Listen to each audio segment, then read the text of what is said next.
GMVM. Well, we had an early morning space rug. I blame it on the space lasers coming at us. But who knows what the real reason was. Anyway, our space that we put everywhere rugged as soon as it began this morning. So I started it rugged. I've been desperately trying to go out and throw the links around. If you guys can go out and share around everywhere that you might know where there's writers, that would be really useful, because I knew you guys would be wondering, why isn't he talking yet? But here I am. Good morning. This is Vagobond Media. Good morning. I'm CD Demiscio, your co-host today, along with my friend Rona Morgan. Odd Writings is here. We've got Indefatigable up. We're bringing Twigg up today to talk. We have got so much awesome stuff going on today, and I see a bunch of you out in the audience. And for right now, I'm just going to say good morning to Indefatigable. How are you, dude? I'm good. Happy to be here with y'all. So exciting. So what is new in Indy's world, man? What is going on with you? Oh man, I've been in the middle of like the craziest dev cycle. And this morning I onboarded a Web2 writer into T2, which I'm really excited about. They were like, oh, what are these territories? I was like, yeah, it's like, we're going to probably participate in the challenge. And I don't know, I've been still like, just enjoying the growth in PageDAO and in the server and the growth of this community. Web3 Writers Hour. There's always more new and interesting people citing it. So like, I just feel really hopeful. That's pretty much the whole thing. Dude, hope is one hell of a drug. That's all I got to say. And you know what else is one hell of a drug? Rona Morgan, that's what. Rona, how are you today? Oh, I'm so good. I'm so good. I can't believe the space rugged. I shared it so many places. Oh, I was just zooming around, share, share, share. Come on, let's go. So we'll see. And I tried to go back and say, oh, new link, new link, new link. So I hope lots of people come and listen, but that's okay. I mean, they can always listen later if they've subscribed to Substack. So that's wonderful. So good morning, everyone. I'm Brianna Morgan. I'm editor-in-chief at Vagobond Magazine, and I'm head of community at PageDAO. And I'm so excited to see everyone today and be part of this. And I'm so glad that CD is back this week and that we get to have today together.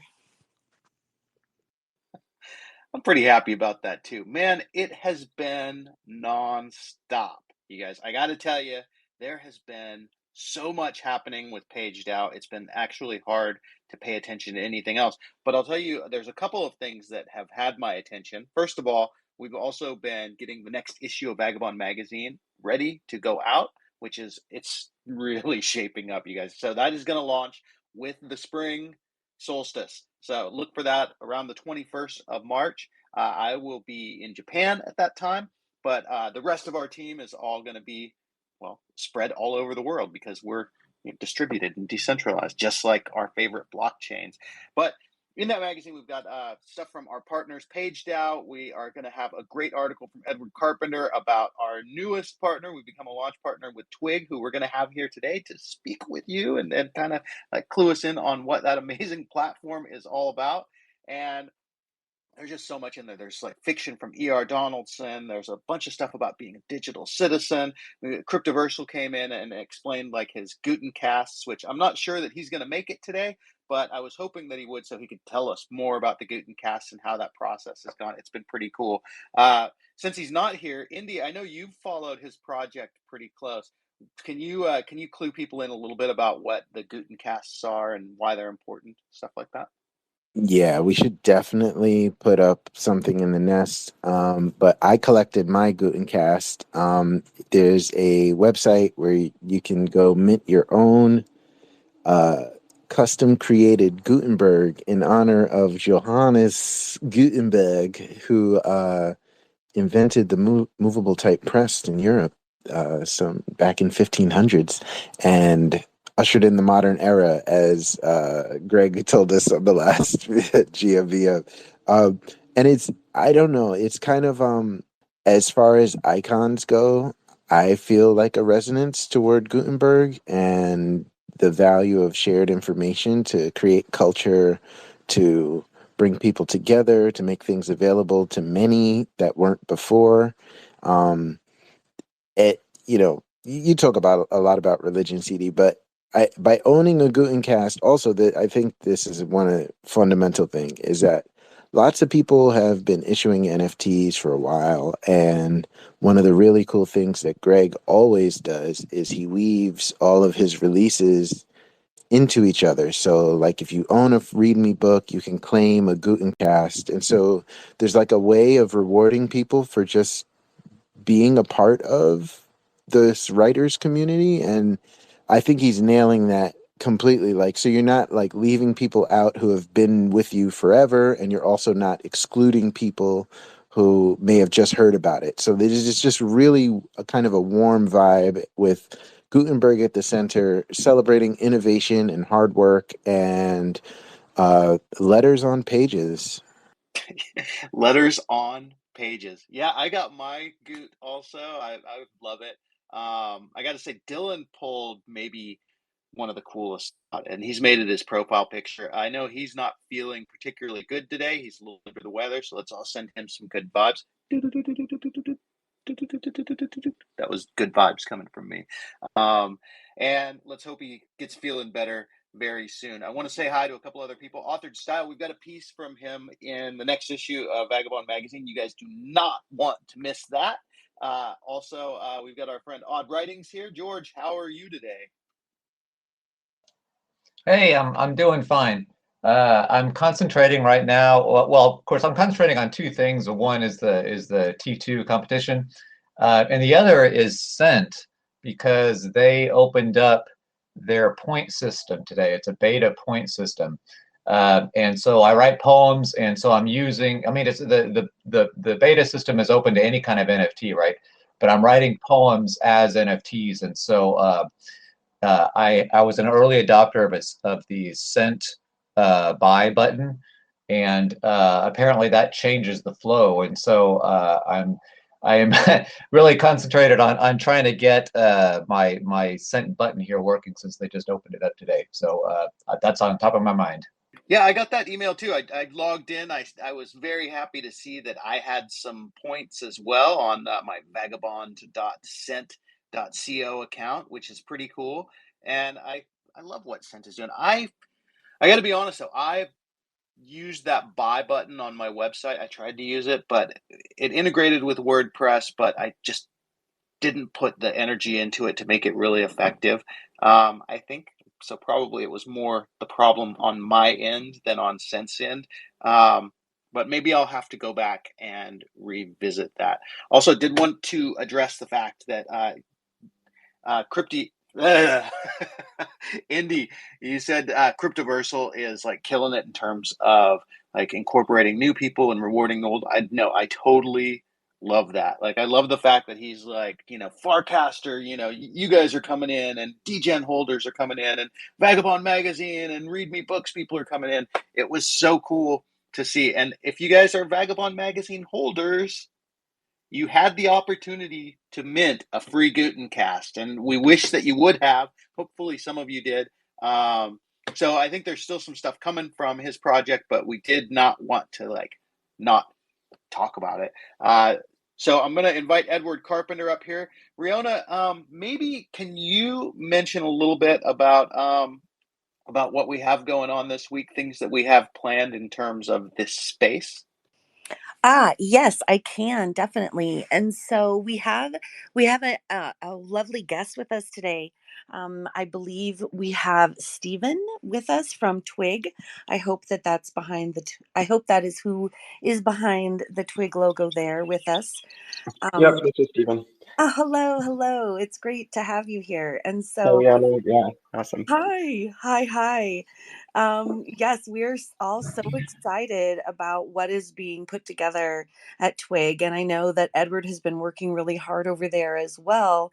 And so that is, we really wanted to amplify them and talk about them and give them an opportunity to share their vision and what they're building so that we can pull more writers into the space and uplift everybody. And so that's the big thing today. And then of course we want to honor the things that are going on at PageDAO as well. And so maybe we'll have Indy jump in and do that. And then anyone else who wants to jump up on the stage with us, that would be wonderful. And then I have a fun story that I would like to tell towards the end of all of this about reading through Authored Styles' piece and what it made me feel like and how excited I am about all of that. So, but I want to pass the mic to Edward definitely and get Stephen up here going. And so, yes, let's get this show on the road. How exciting. Hello, hello. Can you guys hear me okay? Yes, sir. We got you. Glad you found the new link. We did not expect that. As soon as I started the space, it rugged this morning. So it was right at the 0 hour. So I've been running around trying to post the link everywhere. I'm really glad that I saw Indy reached out in that chat and got you. So we hear you and we're glad you're here. It's good that we have so many channels. And one of the great things about Web3 is somewhere between Twitter and Discord and DMs, we will usually find each other. So it has been, I got to tell you, a whirlwind day. It is 5 a.m. in Melbourne. I am tuned in, kind of watching and not doing the work to T2's class they're doing on the using the surreal in writing. But I had a surreal moment today. Just happened to have the arts and poetry collection was curated by a lovely artist named Lindsay. And I was not expecting it, but a lot of the people who are in the room here. So I think one of the Rihanna is in that collection. Think who else in the collection? A few people. So really neat to see a piece of art that we all did together. Just get curated into a Hug XYZ collection. So I threw that up in the nest. But I think I got up around 3 a.m. Actually, I mostly stayed up all night. I'm supposed to be finishing up my edits on the article for Vagobond Magazine. I promise I'll have that in just at the nick of time. And that will go into a little bit more depth about, if you're a reader and not a listener, about, what is Twig and why is Twig and some of those things. But we can also talk about that a bit today. But then I was in a really great AMA with a group called Degenerate DAO. And I may throw their pinned tweet up in the nest because it's such a good example of storytelling. It's a little movie. But there are a bunch of writers over there too. So had a great chat with them, kind of getting them onboarded into this contest. That the T2 is, they started, and then we were getting ready to do a writing contest. I said, let's leverage that because time points are such a good way of keeping score, and we get like some cross pollination and collaboration is one of my big things that I love about Web3. And T2 is a great organization as well. So, that's my intro. Happy to talk about all of these things and more. And also just the last call I was on, talking to one of my Harvard writing professors about writing and marketing and the things that I'm learning, from the traditional book industry that we can then take that knowledge in here. And I think I had a great chat with E.R. Donaldson earlier today. So, just so much information and so many good things, and can't wait to share a bit with all of y'all. It sounds like we have an amazing show coming up today, an amazing conversation. And you guys, with your permission, if anybody objects to this, just reach out to me. I think from now on, maybe we will just stick with VMGM Web3 writers. And that will be this show. And then we'll have other Web3 writers shows that show up in different ways. And rather than splitting it up in two, that just seems the easiest way to do it. By the way, I listened to last week's show and it was amazing, you guys. I was so bummed not to be able to turn on my mic. There was actually times that I was like pressing the button like to raise my hand, and I was like, I'm listening. So remember, if you do want to listen, we have this every week on X. We do it on X because that's accessible to most people. They can get on there. So follow the Vagobond Media channel, and we post the links. And even when we get rugged, we post the links there. I want to shout out to some of the people in the audience just real quick who we can see. We know that there's always people that X isn't showing to us, or people that choose not to be seen. So Natimus, we are super glad to have you here, you and your minivan. So we love that. I love to see Author Style here always. iKing. Oh, we've got a few eyes in the audience. So we've got the co-founder and chief teller at iLabs. You've been up on the stage before. We remember. Yes, sir. We remember your wonderful speaking and reading voice. Also, we've got Sahar Javidi, who looks like you do some amazing art with like design and fashion. And we've got Ideas, which I got to say, dude, I've invited you up to the stage. It looks like you are building something really cool. So it kind of looks like it's a part of what Easy and Crypto has been doing with Slingshot DAO and what PageDAO has been doing. And for those who haven't look at this guy's profile. It looks like he's a street artist and technologist creating the idea economy, sell your ideas. And I dug into that profile a little bit, and it looks like they're building an app where you can actually sell your ideas and so ideas. But I wonder if Ideas and iKing are connected. So I've invited both you guys up to the stage so we can talk about that at some point. Also invited our friend Easy and Crypto up, and as always, invited Authored Style because we love to have you here and we love to hear your perspective on things. But for the moment, I want to talk about this partnership that Vagobond Media has made with Twigg. We are honored to be a launch partner with Twigg. There's going to be more about that in the forthcoming issue of VM. But Stephen, it is so good to have you here. And just tell us a little bit about what's happening. I know you guys have like a huge calendar and a lot of stuff going on, so we want to respect your time and the fact that you're here. What's up with Twigg? Hey there. Yeah, thanks for having me on. This is super fun and love all the work that you guys do as always. Yeah, so what's up with Twigg? Basically, we're building a digital publishing application. And we actually, it was exciting times. We actually just last week signed a contract with pretty much the best dev firm in Web3 that I know of, at least, Kaizen Finance. They're based in Europe and they've done a lot of leading projects. They're like a top tier partner with Microsoft and get early access to all of their AI stuff and all. And they're we were working with a different development firm before that got sort of the prototypes made and initial scoping and some of the groundwork laid. But we just basically had the opportunity through some connections to work with this other dev firm called Kaizen that is just like, yeah, really, really top of their game and will help us grow to even better heights. So yeah, we're resuming development. Development was kind of on pause for a little bit as we were going through that process, right? But we're aiming to have an MVP that will be basically an initial platform that'll just have sort of user account management and getting people onboarded and referring their friends and all that sort of stuff within about 6 weeks. And then it'll be several months after that that we'll have the initial functionality for actually publishing stories and getting content on there and all. So yeah, things are moving full speed ahead in terms of that. And yeah, I mean, I'm sure we can dive into a lot of different directions we can go with this conversation, but I'll leave it at that for now and let you ask about whatever you want.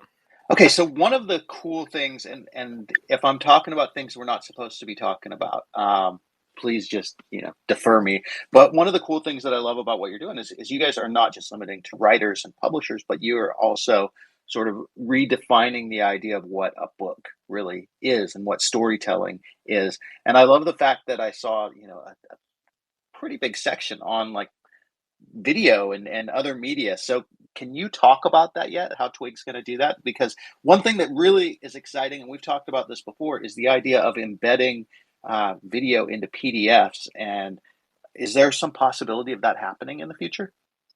Yeah. So, and basically the platform, you can think of it as sort of a mix between like a Wix website builder and something like Wattpad. Or Kindle Vella, right? So it'll allow for serialized fiction or selling books as a whole, right? So you could pay, $20 for a single book, or it could be, pay to unlock per chapter, or you could have subscribers, sort of like a Substack or Patreon thing. or a combination of all the above, token gated content. So there'll be a number of different ways, right, to unlock content, because part of our whole thesis is really giving authors control, right? Instead of saying, okay, here's some platform and the platform determines what content is on there, how much you charge, what format it is, how it's distributed, like the audience relationship and contact data. Like instead of the platform Twigg saying, oh, we're going to like own all this for ourselves and tell authors what to do, we see ourselves as simply a service provider to the authors to help them build their brand and run their business the way that they see fit, so that they can determine the business model and they price their work however they want, right? We aren't going to say, oh, kind of like Wattpad, their paid creators program, you have to apply to it, and it's like, what? Why would you have to like get permission to charge for your work? You wrote it, right? So it's all about author control and a lot of flexibility in that. There will be opportunities for rich media content as well, which is what you're sort of asking about in terms of custom backgrounds, animated backgrounds. You can customize the colors, the font, have embedded, photos or GIFs or videos, inline. There'll be comments, at the end of each chapter, the opportunity for readers to give private feedback to authors on content.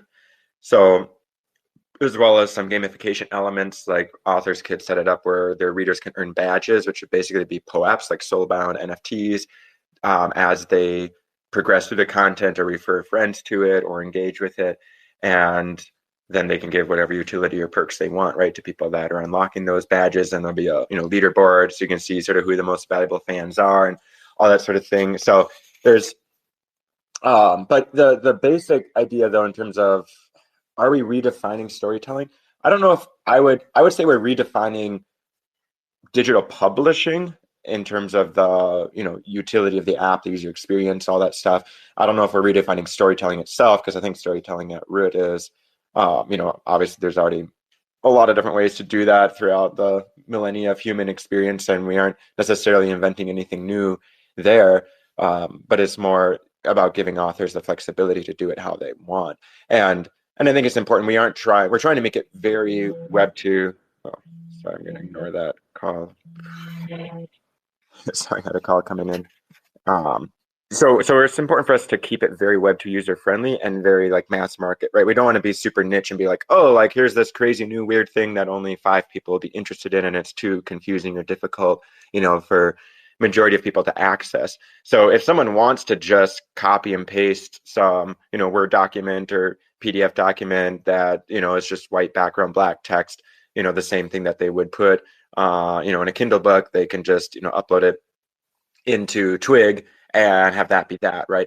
But if they want, there's opportunities, right, where they can just do a whole lot more with it, right? So we want it to be as easy as possible, a few seconds to like set up an account and get started, right? And you don't need a wallet connection. Like the Web3 stuff will be, people can connect their own self-custodial wallets like MetaMask and stuff if they want, or if not, by default, I'll just be creating a wallet for them in the background using wallet as a service. And also, our goal is that, someone's grandma, that, only knows how to use Facebook and email, would be able to set up an account and start reading something, right, if they want. But also someone wants to get more into the nitty gritty and be using AI and having badges for their fans and token rewards for, we can get into the whole token side too as well later. But there's a lot of stuff that can be done as well to just increase the user engagement and increase the richness and immersion and gamification of the story experience itself. That is so much to Can I digest. Jump in there, Edward. You got it. Yeah, I just want to jump in because one of the people sometimes ask me, why do you do the things you do? And one of the reasons I was really excited to jump in and actually work with Twigg based on where they're at in the development cycle was the ability to be able to have a little input onto how do we make this a great product for readers and writers. And I was having a really interesting conversation with one of the other Twigg flagship partners, Degenerous DAO, this morning, and I posted an example of their visual storytelling up in the nest. But one of the things we talked about was this idea that at Twigg up until now we've been very focused on the experience that the writer can create this richer world for the reader. and but that the writers were going to have options, right? It's like Stephen just said, you could just do the plain black ink on white background, or you could do a bunch of other stuff.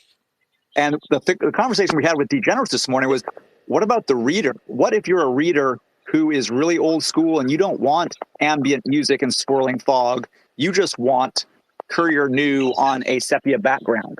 That's what you want. And so it was one of the things that I'll be talking to the team about. But like, can we actually give so let's say that I made this really rich thing where I've got like a Norse, runic font and all. I put all the bells and whistles that could possibly be in, but that the person who's reading it doesn't want that. Like that distracts them. Can we give the readers options to take whatever content is there? And again, not sure what the technology will support, but that's great thing about working with a great dev team is if you go in and by just having all the conversations we're having around this contest, it's sparking these opportunities to have I wouldn't have thought of that. But talking to these people in Degenerate, and I wouldn't have expected Degenerates DAO, who's thrown up some really amazing audiovisual content, to be the ones to have that conversation. So just an example of what I love about not just this project in particular, which I do love, but this Web3 space, this building space, we're not stuck with just a Kindle anymore space. That's it for me. Yeah, I appreciate that. And I guess to address that point as well, definitely is something that we've thought about. And yeah, the reader will have options to override, right? Because especially if someone's too vision impaired or something, and they just need obviously a larger font or more contrast or whatever. So the basic idea is the author can customize the default experience, right? But then the reader can still override it. And to share a little bit of a future idea that we haven't necessarily shared publicly yet, but part of the vision too is readers basically, and this will be especially relevant for imagine like fan clubs, right? For huge works, imagine Harry Potter fans and stuff geeking out over this. Like readers will be able to create their own UIs for stories and then share or sell them to others. So it'll be like a peer-to-peer marketplace essentially, right? You can imagine people paying 99 cents or something, right? To unlock these really cool, backgrounds or soundtracks and stuff like that for experiencing the story that anyone in the world could be creating and uploading. Kind of like, I don't know, in the old school, you'd pay a little bit for your extra ringtones on your Nokia phone. Like what if readers could, or, phone users could also make their own ringtones and sell them to each other? Like, so yeah, there'll be a sort of creative peer-to-peer hub for things like that. That's amazing. That part right there really blows my mind. But Stephen, the other thing while we have you here that I wanted to talk about is like you guys have been working in the background, the partnerships that you've developed with Twigg, the level of game that you guys have brought to the launch of this platform is really something. Could you talk a little bit about how you went about that and how those partnerships developed? And then after that, Authored Style, I see your hand. We'll bring you up with your question right after that. Yeah, I want to make sure I understood the question correctly. You're asking how we got the different Web3 partners that we have for flagship IP? Yeah, your Web3 partners and also like, and again, this could be something that maybe I'm not supposed to talk about, so I apologize. But some of your like main partners that you have in terms of financing and funding and things like that, it's just really inspiring to see that sort of level of hustle coming out of the Web3 space. A lot of times as writers, I can speak for myself and a lot of other people I know, we're not all like this, but a lot of times it's hard to lift our eyes off the page and to stop, looking at the thing directly in front of us and handle that business and that sort of, that sort of money angle of things. So it's really impressive to see what Twigg has done and the ways that you've done that. And I wondered if you could talk a little bit about that process itself and how you sort of lifted your eyes from the page and focused on that other stuff. Yeah, well, I guess I do come more from the business side than the writing side. I mean, I've done some content marketing, written a couple books, but my experience is more in finance, online marketing, stuff like that. And so I think I've been approaching this more from the business standpoint. And from that, just recognized sort of early on that, like, I mean, I'm not like an insider in terms of like, I don't have my own VC or, I'm not like a crypto influencer or whatever, right? I mean, I've been pretty active in the space for several years. And so it's certainly just networked, by being an active investor, right, in different projects for a while. And that got me some ins, so to speak. But it's like, ultimately, right, you can see that the projects that make it in terms of in the Web3 space or really anywhere, right? It's about having the right doors opened to you, right? And you need some VCs, you need some, bigger names and stuff like that to be interested in you. And usually if you're just kind of cold emailing or whatever, right, that's not going to get you much of anywhere. And so it was sort of like I think it's just a matter of keeping your eyes open for opportunities and keeping your eyes open for people that can open doors, and then just, getting involved. And so for me, I'd say a pretty, I can almost trace like dominoes back in terms of like groups of doors that were unlocked of like 10 times, where it's like, this person introduced me to this person who ended up getting me into this group. And like, it's just like, you can't really predict where it's going to go, but you just have to, I think, stay open to opportunities and just talk with people. And yeah, for me, I've been part of Neo Tokyo for a while. I would definitely recommend them, especially, I mean, they're more focused on gaming, right? But there's a lot of overlap between gaming and storytelling. And that's how we got some of our gaming partners, including Neo Tokyo as one of our flagship IP partners. And there's a real emphasis on networking within the Neo Tokyo community. So basically you join the group in order to get to know people. And there's a lot of other founders and stuff there that want to meet new innovative projects and all that.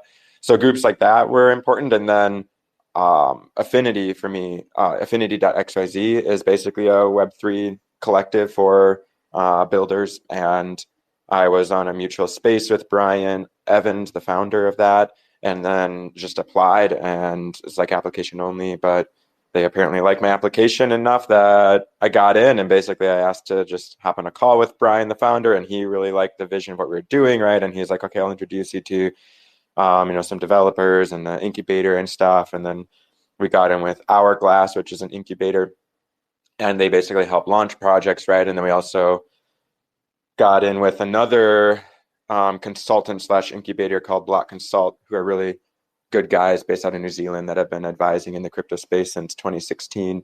And so you just really have to get, like, there's no way I would be able to have gotten here on my own, right? Like, so find like a really solid incubator or consultants, which you have to pay good money for. So you need to get, be willing to kind of get what you pay for, right?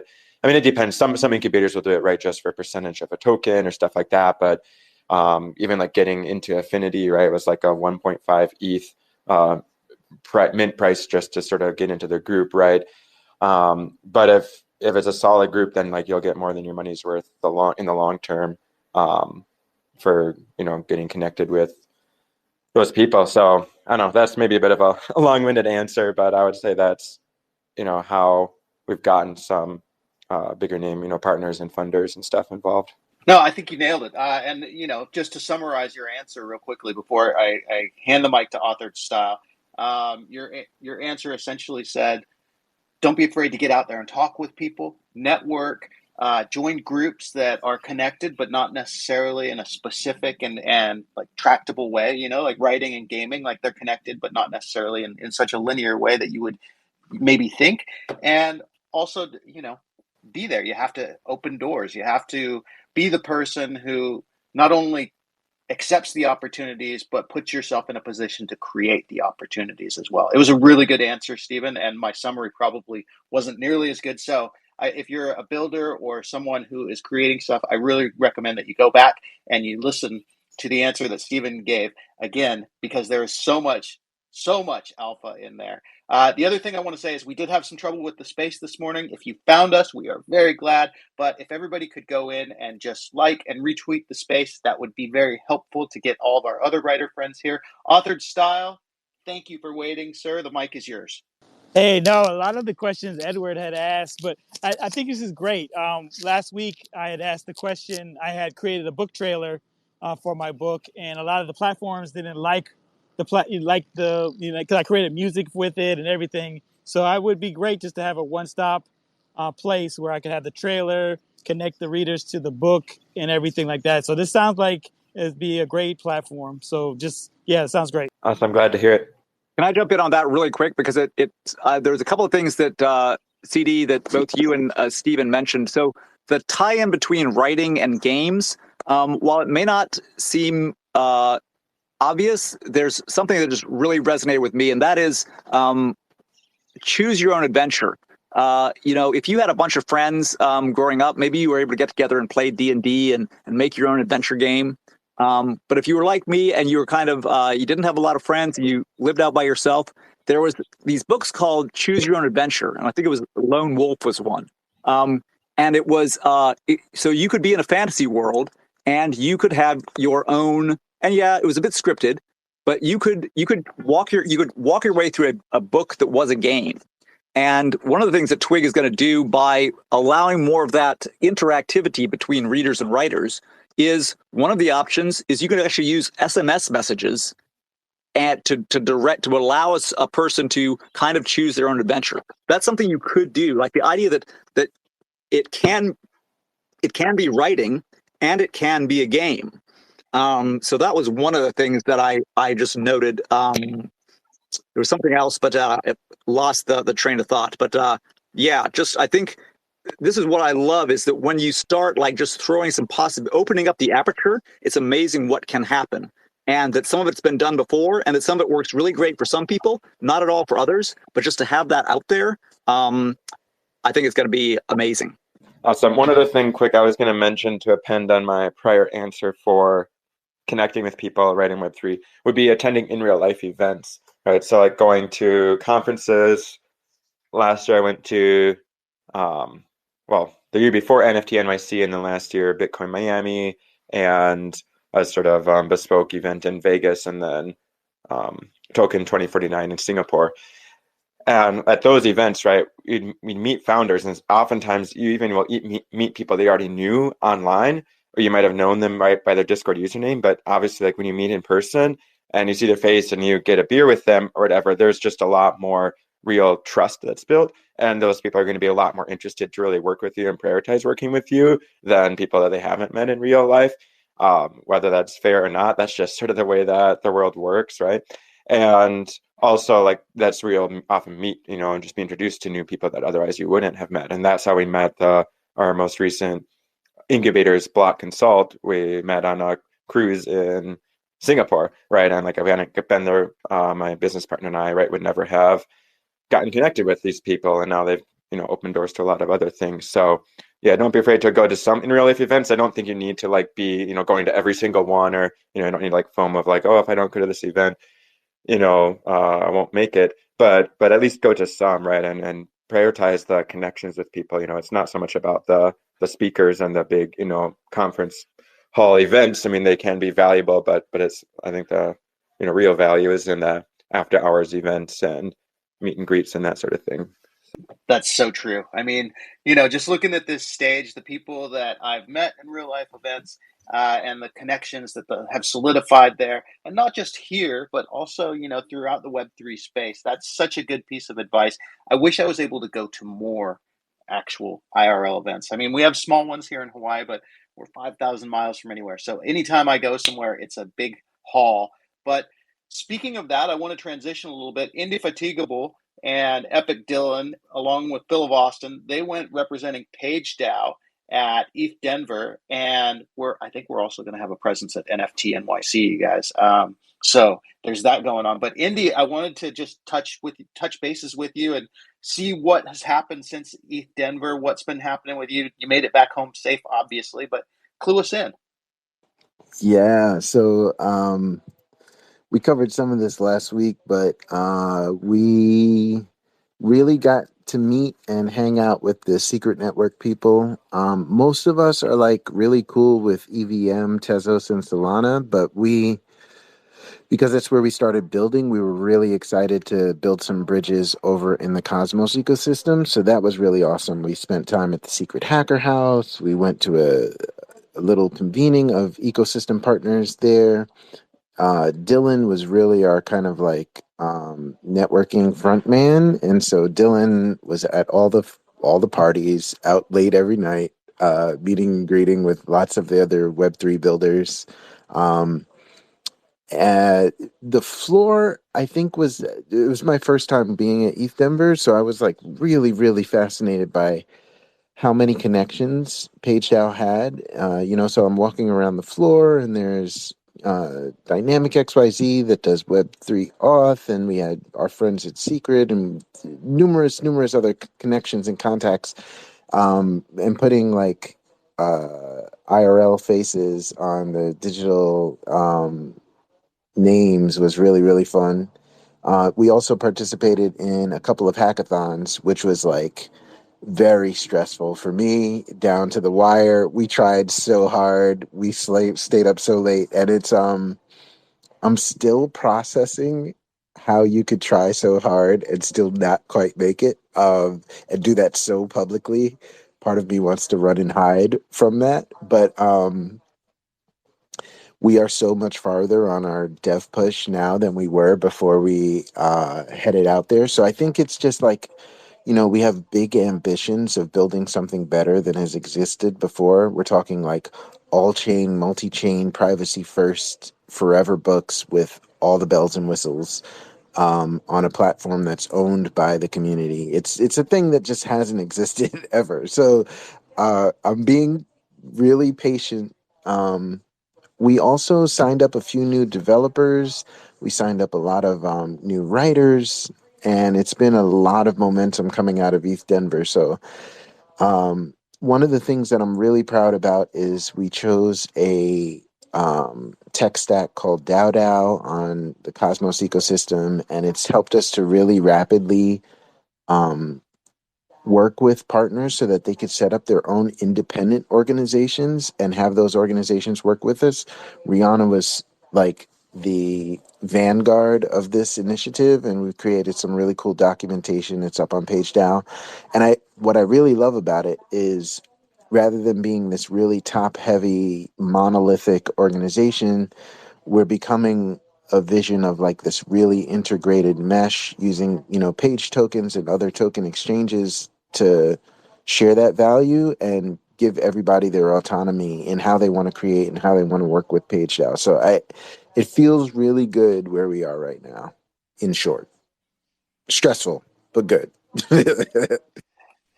Dude, you know what? I've got so much admiration for you and the way that you handle things. I just want to say, by the way, if you are ever lucky enough to have Indefatigable as a coach in any way or form, like I've seen this guy's coaching. I've seen the way that he like brings people out of where they're uncomfortable and where maybe they have holdups.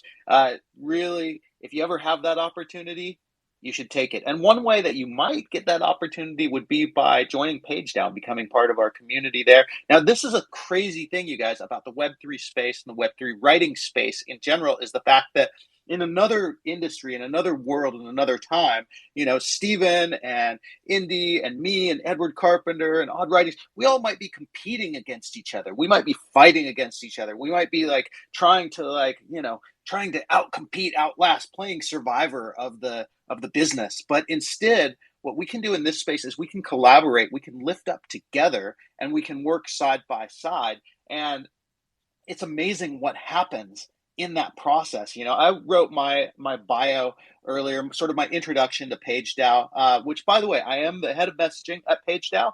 But I was writing a sort of meet the team thing, and I was remembering how I met Dylan. And the way I met Dylan was I had created a like competing platform to PageDAO. We both launched around the same time, and I got on this call with Dylan and Phil, and by the end of the call, we were just such bros that it was like, you know what, let's just collaborate and work together. This is a huge space. And that's what we've been doing ever since, and Vagobond Magazine is a partner to so many different platforms. We've worked with Readle, we've worked with Creatokia, we've done stuff on Tezos and with PageDAO. And actually, I'm going to use this moment to say, easy in crypto, Vagobond would really like to partner with Slingshot DAO. So you and I need to have a conversation to sort of make that happen. Can you jump on the stage and tell us a little bit what's going on with Slingshot DAO? Yeah. Am I on stage? I should be. I look like I'm on stage. You are. I just meant turn on. I know, because I got rugged earlier, and I like my audio cut, and I got kicked to the down below. Yeah, everybody matters, whether you're on stage or not, and we love you all. I would love to tell you a little bit about Slingshot DAO, and I think it would be really amazing for Vagobond and for some collaborations between PageDAO as well for some, things like Pass the Pen for community collaborative writings. There's so many games being developed now at PageDAO that the lore and stuff like that there's going to be a lot of writing kind of needed eventually.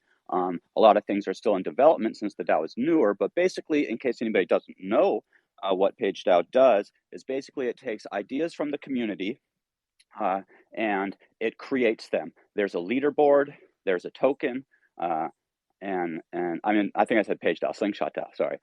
There's a leaderboard, there's a token, community members put up their idea. Right now it's focused on gaming because that's a popular thing, and it's a good place to start. It's some very different types of experiences you can have. So right now it's focused on gaming, and the leaderboard is for Roblox, which is interesting because that's Web2, and Slingshot DAO is really a Web3 company, but open and willing to bridge and work with Web2 as well. So right now it's Roblox. We have one leaderboard. When we started, we had two, one for Sandbox, one for Roblox. But Sandbox doesn't have a large enough community to really support like making sense monetarily, because that's important too. You have to be able to create ideas that bring in funds to create more ideas that will grow. So it'll be up to the community what future platforms to bring on. But basically, once a month, the winner of the leaderboard and anybody who holds the Sling token can go. You have to lock it up to have voting power on those ideas. But it's the community who votes for the community's ideas. The top one gets up to $15,000 of funding, and studios bid on that idea. Different studios bid. The best studio and best bid gets the job to build it. There's like 10 or 11 in the pipe and a couple that are finished. As far as the games on Roblox, there'll be some more coming out on Sandbox as well from those first few rounds. And it's not only limited to gaming at all. The idea is basically to change the way work is done, the way people interact with their financial responsibilities, and to give people creative outlets. So it could be any type of experience. It just kind of needs to be brought forward by the community. Hey, we want to do music. We want to do literature. Obviously, literature ties in really well with a lot of different aspects of what we'll be doing, whether that's gaming, whether that's other type of maybe metaverse events, anything that's entertaining, edutaining, whether that's film, television, gaming, literature, you name it. So it's a really interesting time. The DAO is growing at a rapid pace, and it's kind of the first one that I've been more involved with that had like years of work before ever coming public. I wasn't on the pre-public years of work, but since kind of coming public, I've been with them for about a year, and they put in so much work for a couple of years beforehand, honing the idea. They're so good at adapting and changing and listening to the community. That it's the first like successful out the gate project I kind of been with. So it's really cool to just see that and to have so much talent behind it, and to be like, wow, this is just like fire. This is firing on all cylinders every like week. So it's an incredible experience and a really great community too. And I would love, and I look forward to PageDAO partnering with Slingshot DAO on some creativity in that, our specificity of storytelling. Well, I look forward to that too, but mostly I look forward to, well, not mostly, but let's partner Vagobond Magazine as well, because we would love to share what's happening with Slingshot DAO, and maybe we can work something out. So we'll take that conversation offline. I've got to say, every time I am hearing ideas, I'm picturing this guy's username down here, ideas, and is he part of Slingshot DAO, Easy? Ideas. I haven't seen ideas at events. I would remember that PFP, I think. But welcome to come over. I would love to have any of the fam come over, especially the creatives, because anybody can put forth an idea. Like, that's the great thing. There are literally like heads of gaming studios that are maybe partnered, even building some games, but they're also putting out their own games on the leaderboard, and they look super flashy. They have like maybe they'll build like an actual mini game to like show off and be like, this is just like a seed idea, but it'll be a whole world. Then you have other people that's just a regular person. It's the first time they've ever tried something like this, but they've had a game idea forever. Sometimes those single people win. So it's really great to see that too, that it's not just like the people that come in with a lot of experience and maybe funds and they can make flashy, assets for their like campaign to try and get votes. It's not only going to those. Maybe they get them a little more of the time because they have the experience, but also just a regular old rando comes in, and if their idea is liked and is really cool, they win. And you get, if you do, when you get a couple $1,000 and a bunch of sling and all sorts of good rewards too. And then you can work with the studio to build out and everything. But yeah, I'm excited. I think there's lots of partnerships happening. So let's get it so that there can be a gaming section, or if you already have a gaming section, to be added to it. But I think that would be a great thing for the mag. I totally agree. Okay, so we'll take that conversation off the space. I do want to bring up our friend, the Eye King, because I see that our audience is filled with eyes. The eyes have it. Eye King, we love having you here. How are you, Your Majesty? I'm doing very well. Thank you very much for having me. And by all means, this space is wonderful. I'm enjoying listening, of course, and definitely there's some fantastic technology that's supporting storytellers and writers across the board. I, for one, as a storyteller and a writer, I'm here to be, well, and a narrator as well to a certain extent. I'm actually excited to be listening to all of this. In fact, it's so clear that I barely have any questions. So can I just throw out something that I King, every time I hear you speak, it just reminds me that one of the reasons that I would like to see at some point somebody bring a marketplace for if I wanted to hire you to be my voice of a book, how do I do that besides somehow reaching you IRL and getting you, like, there should be a way that within Web3, we can say, hey, I've got this much token I can give you. I can give you this much % of IP, or I can give you this much ETH up front. And also see, like, what are you asking for? Are you even available? Is your voice the voice I want? Is your art the art I want? That, I think, will be amazing once we can integrate that with things like Twigg and with things like all these other things we're building, is a way to bring in a narrator, bring in an artist, bring in a co-writer, or ask for editing services, and do that all within like some kind of a semi-linked ecosystem, and choose to pay with osmosis, choose to pay with Page or TwigX or Lit or whatever the thing is. Yeah, I just get excited. I mean, Edward, one thing I can tell you is I'm one of the very firm believers in ecosystems. Not in any way meaning to shill anything, but we have been building one where it's a creation tool across the web, and not just for storytellers, but for brands to be able to get on the decentralized web and understand how to be able to, walk through. And it's all about user experience. And one thing that I can give as a recommendation is, well, I'm sure Twig is already focusing on that, but you guys need to really focus on making it more of a collaborative ecosystem that allows, especially with storytellers and writers. I know there's a lot of egos usually at stake when writers butt heads, but once it's a collaborative effort between writers and creators across the board, you'll find this unbelievable beauty that just pops out of whatever project that comes through. And yes, Edward, ecosystem, that is the way forward. A active ecosystem, collaborative, working together to be able to come up with amazing concepts, and very creative concepts for that matter, including narration, of course. And I'd be more than happy to help you out, Edward. You can always get in touch.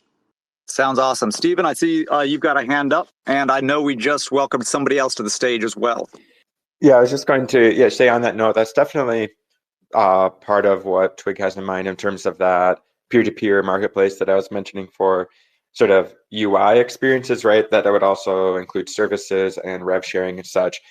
I'm actually curious if anyone here has input on if they've worked with Story Protocol as a partner before, or if there's other alternatives, because we're looking for the infrastructure to build that on. I know that Story Protocol is basically working on infrastructure for IP where you can have multiple contributors, right? You could have an editor, a narrator, artist, illustrator, multiple writers, and all have it on chain, tracked in terms of royalties and how that's split.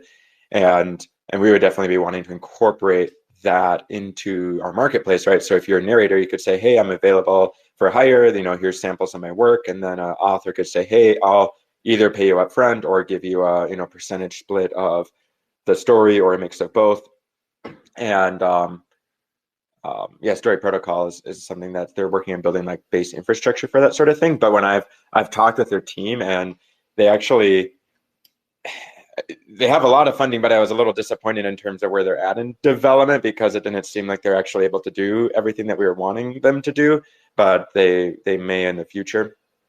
But yeah, definitely agree that's an important area of growth. And once again, something that's about flexibility to me, because I've seen some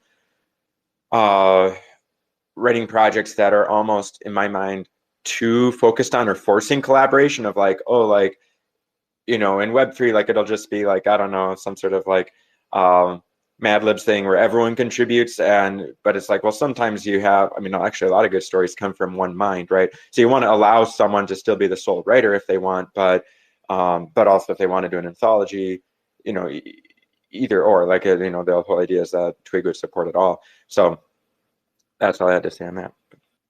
I mean, Go ahead. I think Ezen Crypto had his hand up for a second, but Ezen, just so I can, I'm probably going to forget this point. I need to write this stuff down. I apologize. This is extremely important because when it comes to the collaborative mechanism, I think this is something that we've experimented with in the Iverse and where we are. And that's by doing something called the King Revelation token. We call it that. It's a fancy name, but nevertheless, what it is, it allows the community members of our active community members for that matter, to be able to actually acquire a token and not only collaborate with me personally by writing together a backstory of a character and plugging that character into the story. And then once the story goes out and becomes public essentially, and it's launched and sold, they can actually make royalties out of it.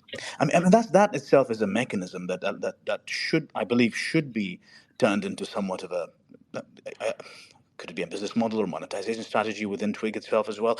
Again, I'm just thinking out loud. I don't mean to step on any toes. And by all means, I would love to take this conversation out as well, Stephen, and we can talk about several ideas I have in my head to be able to help Twigg even grow further. Ooh, you guys are getting me excited. You're tickling my collaboration bone, and that's a big one. I've done a lot I'll send you a DM. Yeah, let's connect.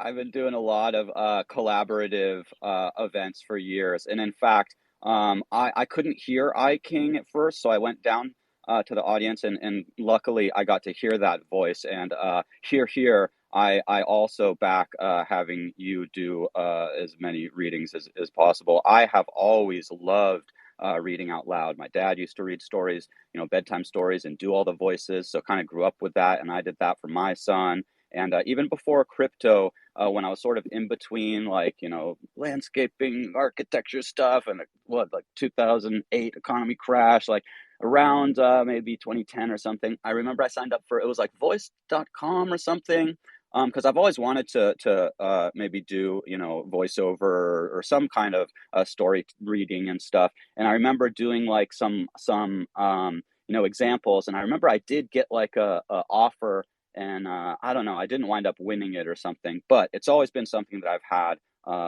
an affinity for. And I think it would be so cool to be able to have people, if they thought, oh, yeah, your voice would be good for XYZ part of a story, to be able to just, work across the world with different people and collaborate and be able to get paid in some cool token like Page, or I'd take Ether, Bitcoin, or whatever, but any kind of like social tokens that have like some solid utility. Like, it'd be so cool to be able to get paid in whatever type of digital currency to be able to work with different projects like that. So I love where this whole conversation is going.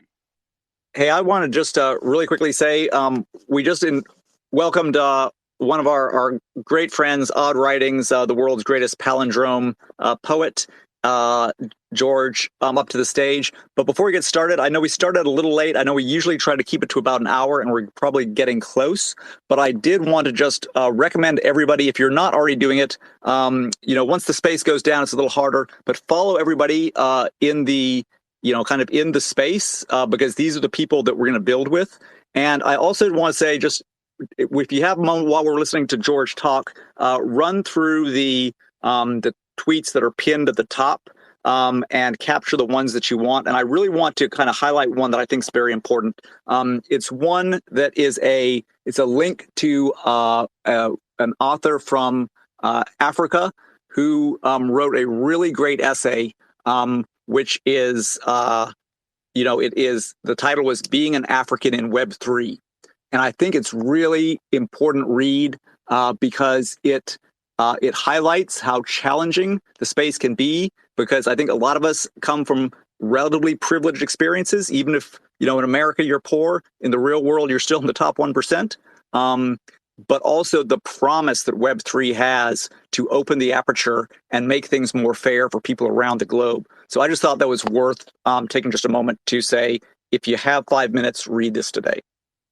And while we're switching over to our next, I just want to take a moment to shout out legend that sits down in the crowd there, Chris, PR Guitar Man. Just stoked to see you here, and would love to, also collaborate with some of the stuff you do. And you guys, I want to say, George, we're going to bring you up in just a second, or give you the mic. We're just going to carry this space on for a while because we've got so much good energy going on. We've got good vibes. From my perspective, we started an hour earlier than usual, so because we don't change time zones in Hawaii because we're civilized. But here we are, and let's just keep it going, and we will just continue this conversation for a while. Odd Writings, the mic is yours, sir. And Chris, also, really glad to see you here. Thanks, and Edwards, thank you very much for the compliment there. I just wanted to say, just as a poet, and talking about voice, this is a very big. There's a very big need in the poetry space for voices, because when I make an NFT, for example, of a poem, and if it's only written, I'm very limited in the amount of information I can display, such that it would be, readable, say in a gallery, an NFT gallery, this kind of thing. And so usually when that happens, I flip over from doing a static poem into some sort of video. And then that's when, the words could come in over a series of, over a span of time. And usually having the poet speak is as a performance thing, is a very big part of the experience.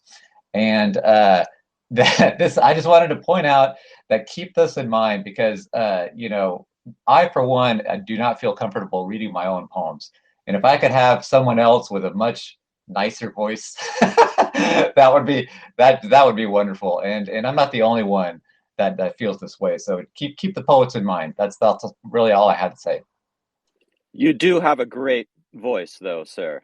If I may, raise your voice firm and clear, and let the rhythm hold you near. Poetry's heart in your throat resides. With every verse, your spirit glides. Speak with strength, the words of old, their tales of warmth, their sagas bold. Each line a step and each rhyme a leap.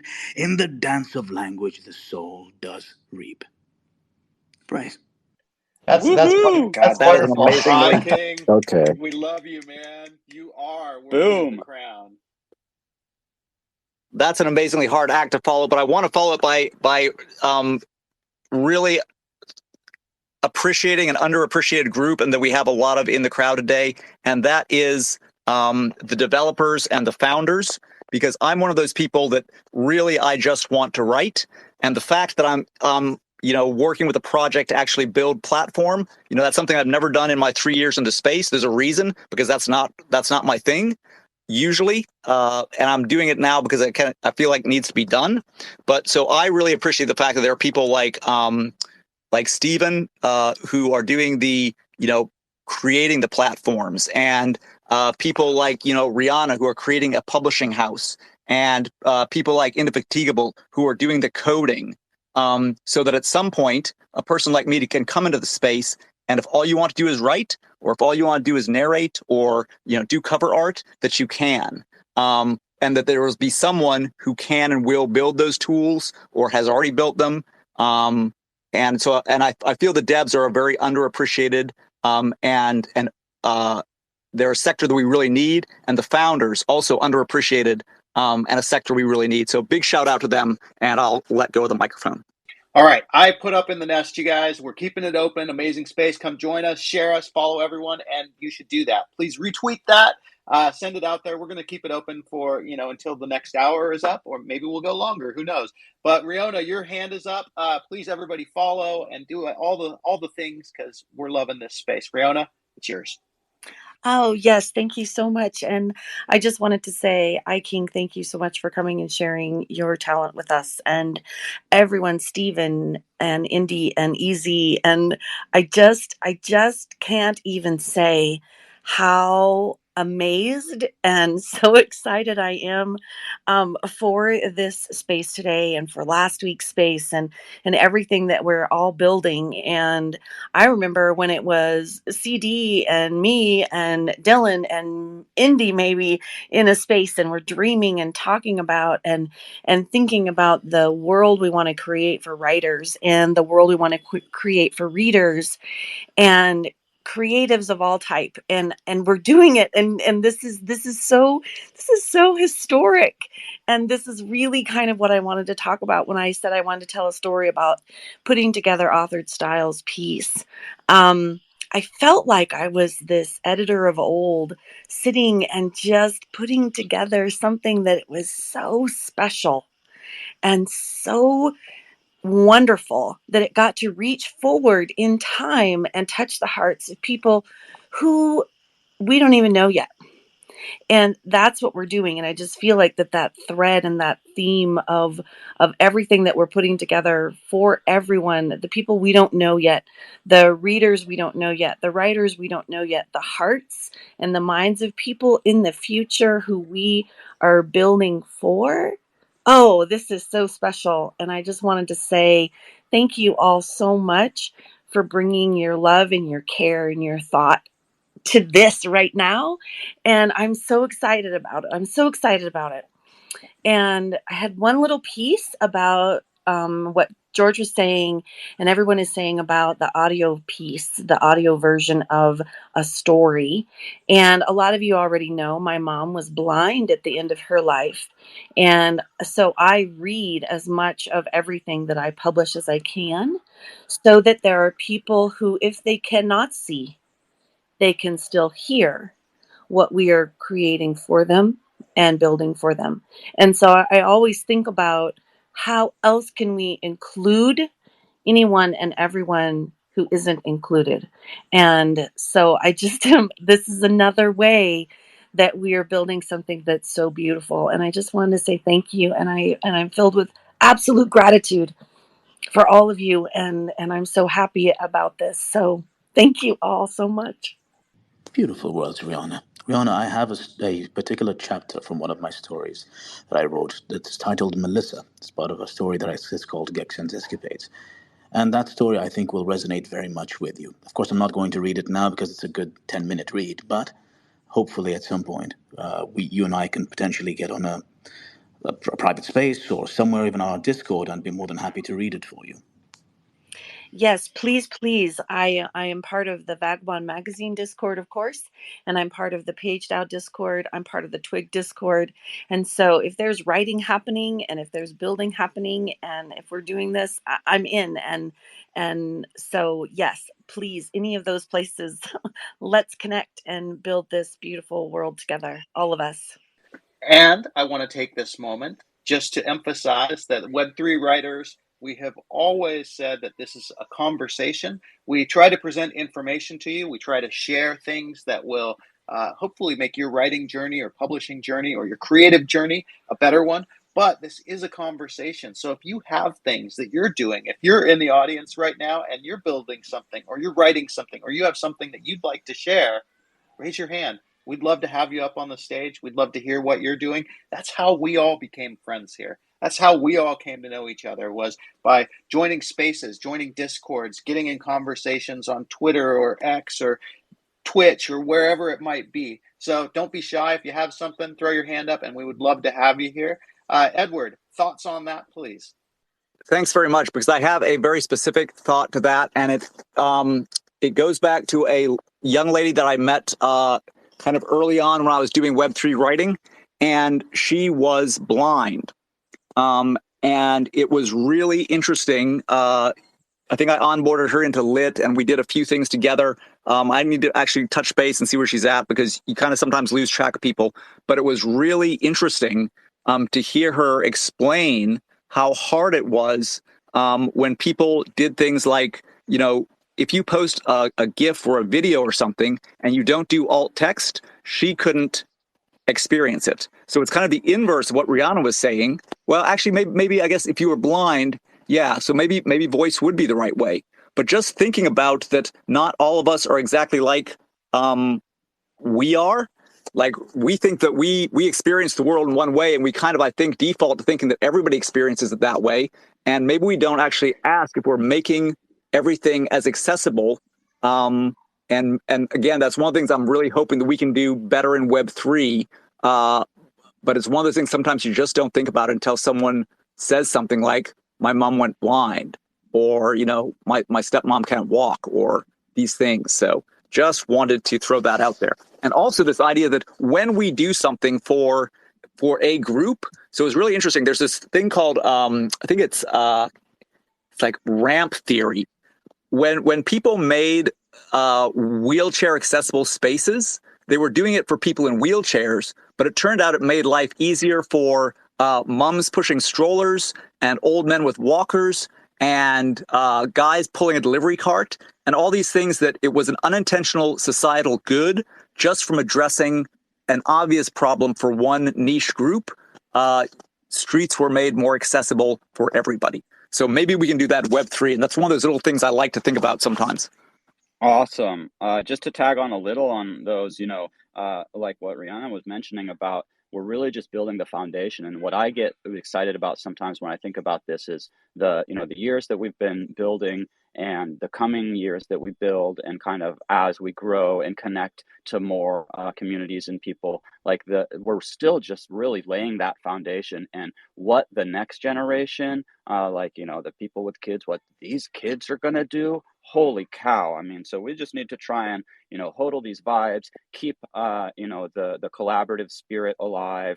And by the time, you know, the tools that the next generation is going to have, who knows what direction they take with all this. That is correct. We are building for the future every day. That's all we can do. We're also building for the present, and presently we've got a man up on the stage. Nefemi, we are so glad to have you up here. Tell us what you're about and what you're doing, man.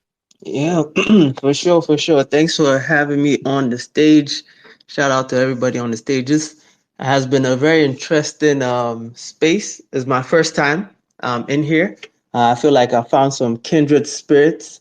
I'm a writer myself, and you know, came into Web3 in 2021.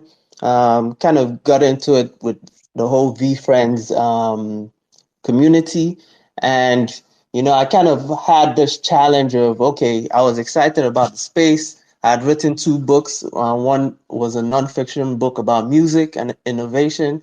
The second one was a sci-fi novel. And I got very excited. I was like, I'm going to turn my book into an NFT collection. I kind of kept the collection small, 405 tokens to match the pages in the book.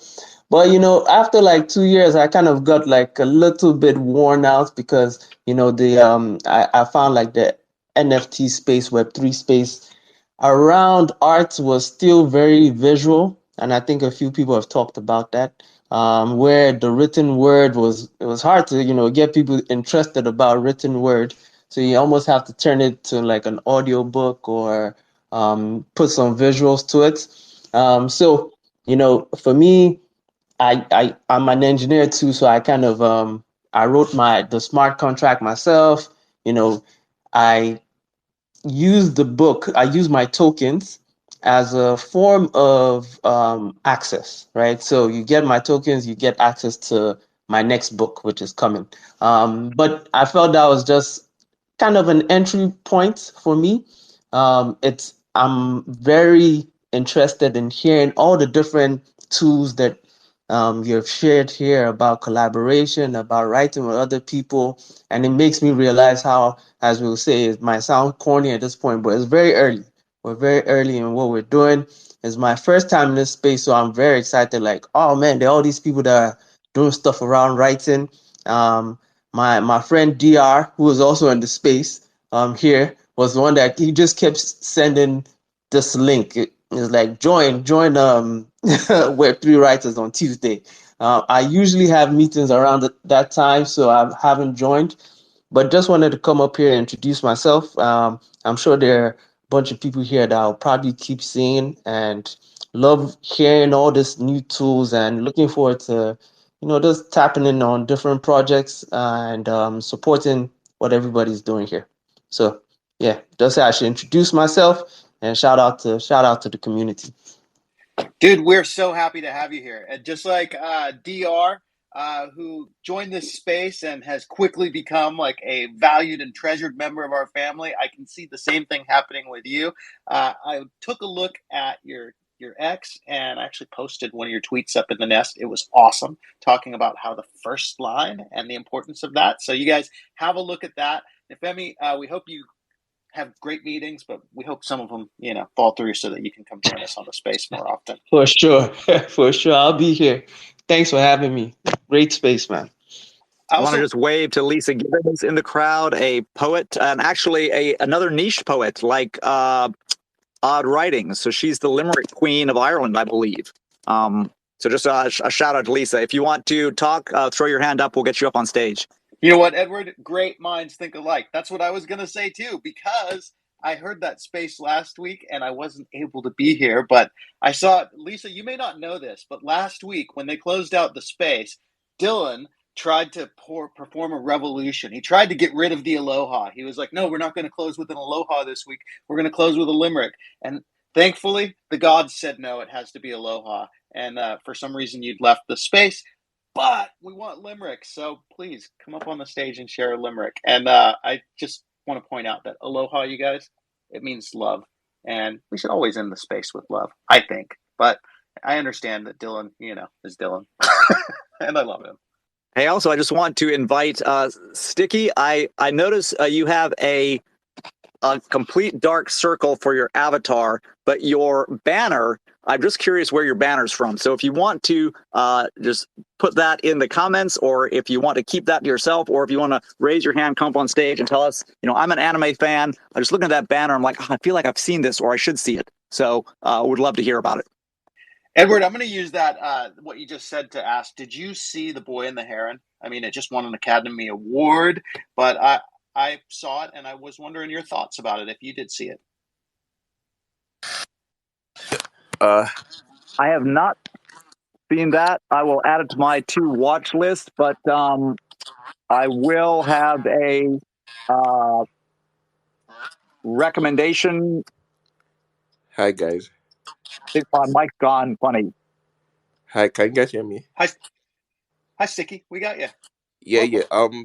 So, I'm Stiklo, man. It's Stiklo from PageDAO.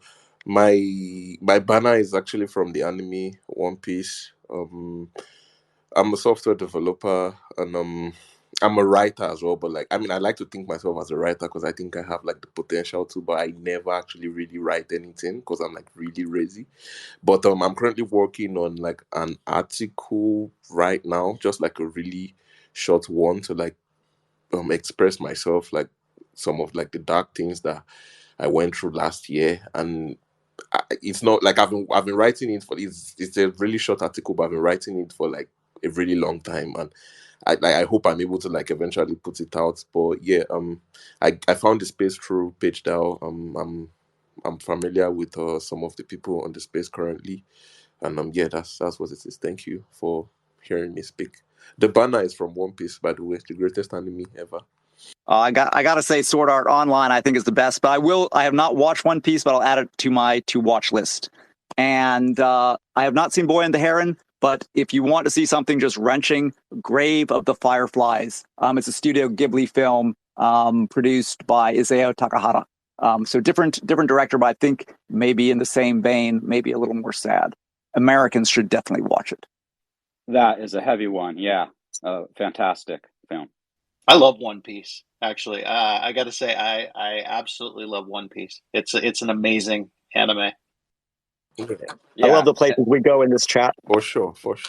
Pretty much anything like Studio Ghibli is quality, in my opinion, too. I'll agree with that. Okay. And I see we have another poetess. Mervat has joined the listening. So Mervat, we always say this is a conversation. It's not us just lecturing off stage. So if you want to talk, you're welcome to speak. If you want to listen, you're welcome to listen. And we've got Joseph joining us as well. New to me, but he's writing again. It's always good if you're writing again. Again, you're welcome to come to stage. Welcome to lurk in the audience. So I'm curious, what projects are you guys working on right now? And also, we haven't talked about T2 and Friends That Write yet. I just posted a piece into the Twigtail space on T2 yesterday. It was more of like a gripe piece about technology. If you want to check it out, you should go to T2 and check out the Twigtail space. Edward, I saw you had some news about what you're doing. Oh, yeah. So I threw a little post up just because not every post has to be 1,000 words and, going for the score. So my first post was just kind of polling the audience, which of two projects should I work on? Because I was operating under the assumption that I would get to do one thing per week, and that was about the most I thought I could handle anyway. It ended up being a split decision, but I said, in the meantime, I had found out from WantYou they were going to count whatever you did. So if you're a very prolific writer, this was a chance you could put all kinds of points on the board, and I wasn't really worried about that, but it did make me realize that, okay, I don't need to constrain myself with this, maximize your minimums. And there was a couple of things I really wanted to do. One, I wanted to bring my arts and poetry project to the fore and force myself to do that. I want to deliver now on what the audience has asked for, which is actually elements of 2 books. So I'll be showing people how to write a book proposal that will get you an agent or a publisher, assuming that your content is good and you're a bit lucky. And if you're not and you don't want to go that route, you can come to Twigg in around the May time frame, and we'll have a great home for you. And I think those were the big ones. Yeah, I think there may be one other thing I'll do, but I'm not sure. What's everybody else working on? Odd Writings. Talk to us about etymology, dude. Well, the etymology posts I've been putting into T2. There's kind of a double meaning of that, because there's a series of books that I've been writing that have basically one of my palindrome poems. It'll be like a really big one, and then because palindrome poetry could be very difficult to parse and understand, I have a series of the etymology series actually tie into that book. So what I'll do is I like to pick words that have double meanings, and that also makes it much easier to go backwards and forwards. These are word unit palindromes, not letter unit palindromes, the word unit palindromes. So if I have a word that can be used both as a noun and as a verb and as an adjective, it makes it much easier when I go backwards to come up with something that makes sense. It takes about a month and a half for me to come up with one of these poems. And so on the etymology essays I've been putting in on T2, there's the logo files territory that I'm the admin. I created that guy because I've always loved to read about etymologies and about the different ways that words came about and what other concepts you can relate with one word to another. Well, it ties in with the palindrome poems, because I'll pick one of the words that I'm using in the palindrome poem, and then I'll expand on that word, up to, 1,000 words, and that'll be my entry for the T2. But at the same time, it's a way for me to help the person get a glimpse of of a different way of interpreting the palindrome poem, because that essay is going to be included in the book. So, for example, I have the book. It has the poem. It has a bunch of graphics that use AI to create the graphics. And then after that, I'm going to have a series of these essays, and so that's all going to be in one volume. So they're all tied together. So I have it's kind of an ulterior motive, so to speak. I can take part in the T2 contest, and at the same time, so what you have to add in T2, it has to be new writing, right? And so I write a new essay, and at the bottom I say, hey, this will eventually be included in my book, and I put a little link to thing you can pre-buy. Currently it's on Amazon, but I'd really rather have it on like an NFT book kind of a thing. But anyways, that's what I'm doing with the etymologies. I just love etymologies in any case, and I love thinking about the roots of words, and that's why I've been doing those on T2. Well, we love them. They are so fun. Riona, we lost you for a bit. We got you back. We're always so happy about that. Tell us about your T2 adventures and whatever you like. Yeah, thank you. I have no idea. I just was listening to everybody talk, and then all of a sudden nothing, and I was like, "Oh, well, I guess I'm rugged." That's a new experience for me. And so let's see, for T2, I have had this idea like percolating around about a middle grade fiction story. And you know me, I don't really talk about anything I'm working on until after it's done. But I'm kind of monkeying around with what I would like it to be, or what I would like it to have involved in it. And it really is um it's called Caught in the Act, the Spell. And it's a story that has a little bit of a theater tint to it. So that's really what I'll say right now about it. And I'm a really big fan of the theater, live theater, and so yeah, that it's just really been a fun experience, and I love being able to. I love working with everybody who I work with and doing all of these things, and then I sit down and I put something together. I get to write a little bit, and I just love that too. And so I just feel like every day is such a gift in my life, because I just get to work with everybody and be part of this with everybody. And then I get to sit down and write something very cool. And I love doing that too. And so I'm in love with my life these days. And so that's a big part to all of you. So thank you very much. And, Edward, I was listening to what you were saying about pulling some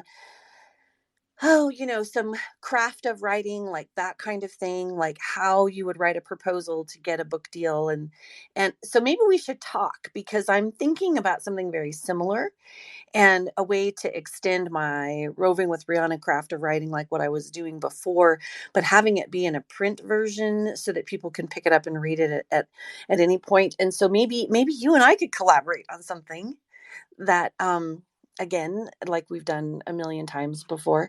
Maybe we could chat about that a little bit and see if we could come up with a Edward Rihanna kind of let's help other writers be successful, utilizing what we know about marketing and traditional publishing and all of that. So I'm open to that if you are. You know, I love a good collaboration. I was actually just talking to one of my favorite old Harvard writing professors, and basically offering up the same kind of thing to the students that were like me a couple of years ago in her class.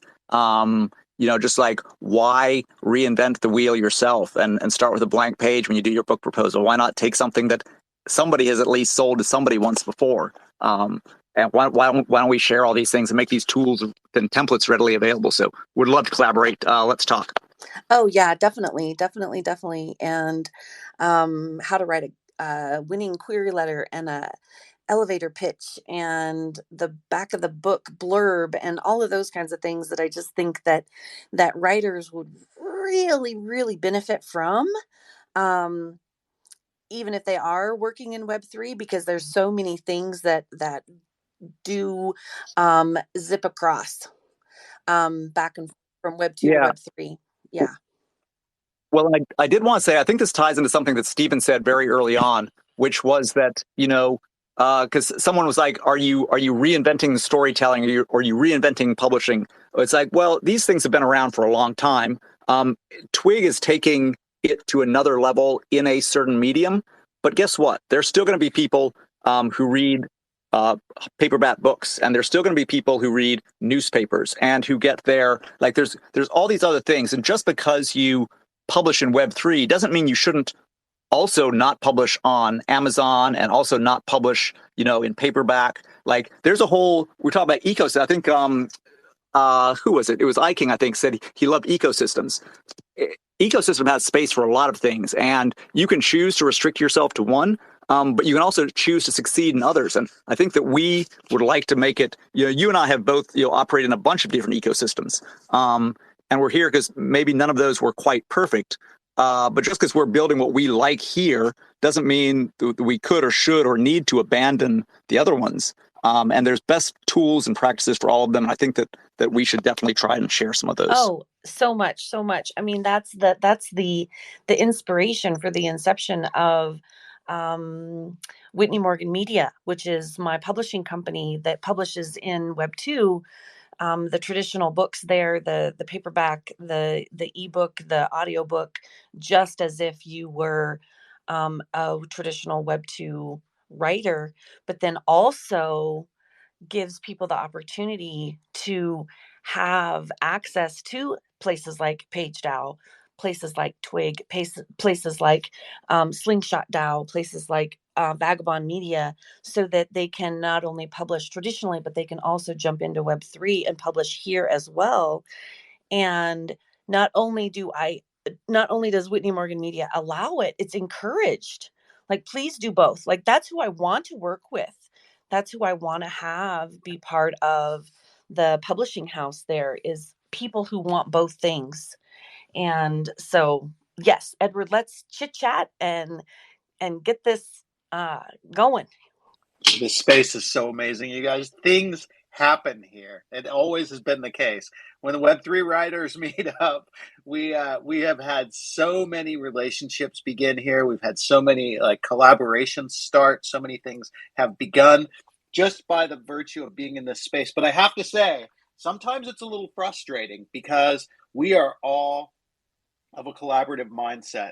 And I admit I have a small bit of competitive mindset in me. And so for T2, for example, we had the opportunity to set up competing teams. We had the Web3 Writers Union, and then the Web3 Rebels came in. And I was like, oh, yeah, we're going to compete. We're going to crush each other. But you know what happened?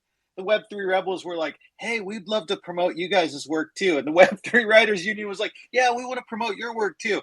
And so there goes the competition. But you know what? I'm complaining about it at the same time that I'm loving it. That's what we do. That is so funny. That is so funny. Well, my philosophy always is the rising tide lifts all boats.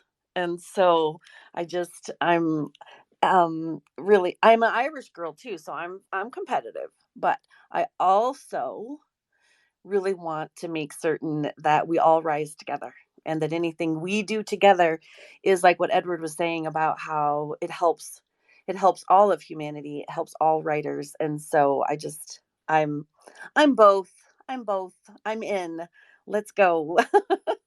You know what? It actually, Only after my editing for Vagabond is done, though. Edward, thank you so much for that. We that's the piece we're waiting on, just that piece. And love that you're doing it. Thank you.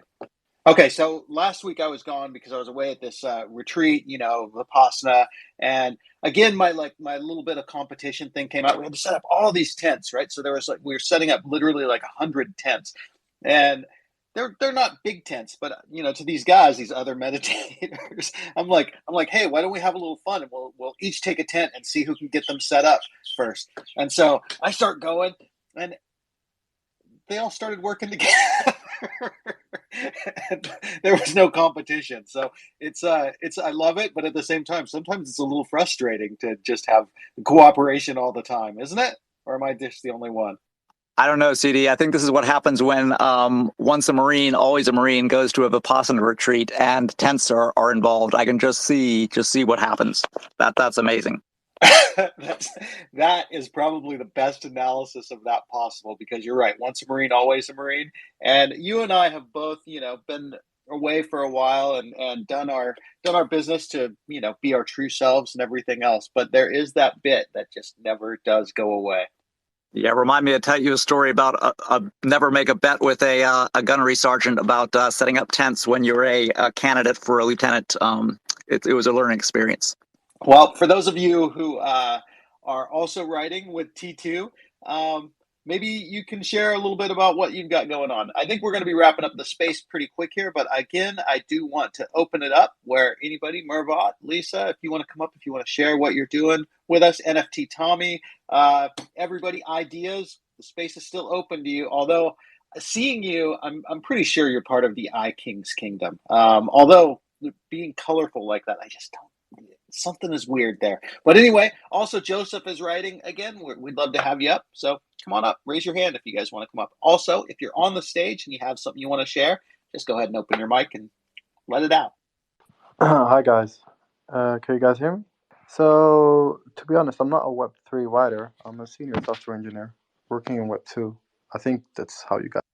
Sorry, I think we all got rugged there for a second. Can you guys hear me? Yep, I can hear everybody again. Yeah, I got muted. Should I continue? Yes, please. Step back maybe like a couple seconds.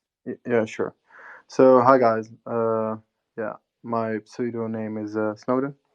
It's just a random internet name.